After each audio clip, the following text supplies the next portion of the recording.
வணக்கம். தமிழ் ஃபுட் கார்னரில் காஞ்சிபுரம் ரவா உப்புமா பண்ண போகிறோம். சாதாரணமாக பண்ணுற உப்புமா மாதிரி இல்லாமல் இதில் மிளகு தேங்காய் துருவெல்லாம் சேர்த்து பண்ணியிருக்கிறதுனால சுவை ரொம்ப நல்லாயிருக்கும்.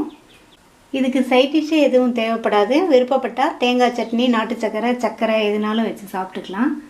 இப்போ எப்படி பண்ணுறதுன்னு பார்க்கலாம். இது வரைக்கும் நம்ம சேனலை சப்ஸ்கிரைப் பண்ணாதவங்க சப்ஸ்கிரைப் பண்ணிவிட்டு பக்கத்தில் உள்ள பெல் பட்டனையும் கிளிக் பண்ணிக்கோங்க.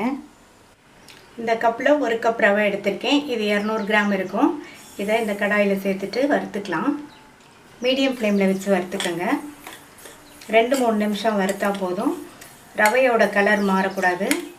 ரவை நல்ல சூடேறி வாசனை வரணும், அது வரையும் வறுத்துக்கலாம். ரவை நல்ல சூடேறி வாசனை வந்துருச்சு. இதை வேறு பிளேட்டில் கொட்டி வச்சிடலாம். கடாயில் 2 டேபிள் ஸ்பூன் தேங்காய் எண்ணெய் சேர்த்துருக்கேன். இந்த உப்புமாவுக்கு தேங்காய் எண்ணெய் நல்ல டேஸ்ட்டு கொடுக்கும். சப்போஸ் உங்களுக்கு தேங்காய் எண்ணெய் பிடிக்கலைன்னா நீங்கள் வேறு சமையல் எண்ணெய் சேர்த்துக்கங்க. எண்ணெய் சூடானதும் அதில் 1 டீஸ்பூன் மிளகு. இந்த மிளகு நல்ல எண்ணெயிலேயே பொரியணும். பொரிஞ்சு அதனுடைய ஃப்ளேவர்லாம் நல்லா எண்ணெயில் இறங்கணும்.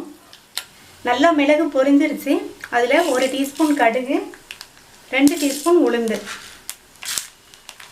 1/2 டீஸ்பூன் சீரகம் சேர்த்துக்கங்க.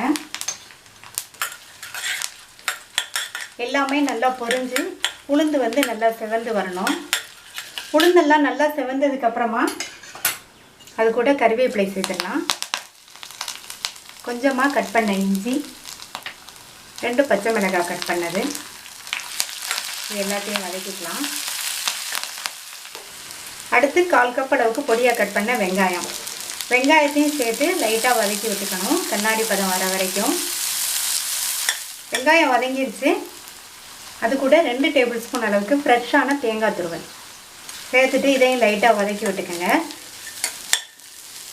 அடுத்து தண்ணி சேர்த்துடலாம். 1 கப் ரவைக்கு 2 கப் தண்ணி.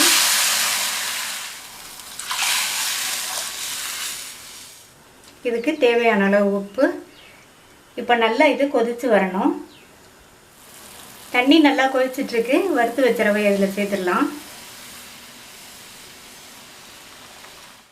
ரவையை சேர்த்ததுக்கப்புறமா கட்டிப்படாமல் இந்த மாதிரி கிண்டி விட்டுட்டே இருக்கணும்.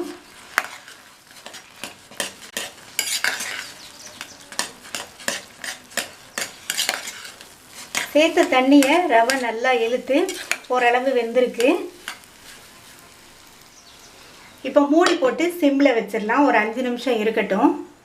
சிம்மில் வச்சு 5 நிமிஷம் ஆச்சு. ரவை இப்போ நல்லா ஃபுல்லாக வெந்து உப்புமா நல்லா உதிராக இருக்குது. நல்ல ஒரு தடவை இந்த மாதிரி கிளறி கொடுத்துடலாம்.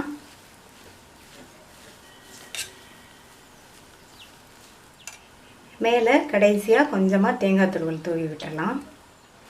அருமையான சுவையில் காஞ்சிபுரம் ரவா உப்புமா ரெடி ஆயிடுச்சு.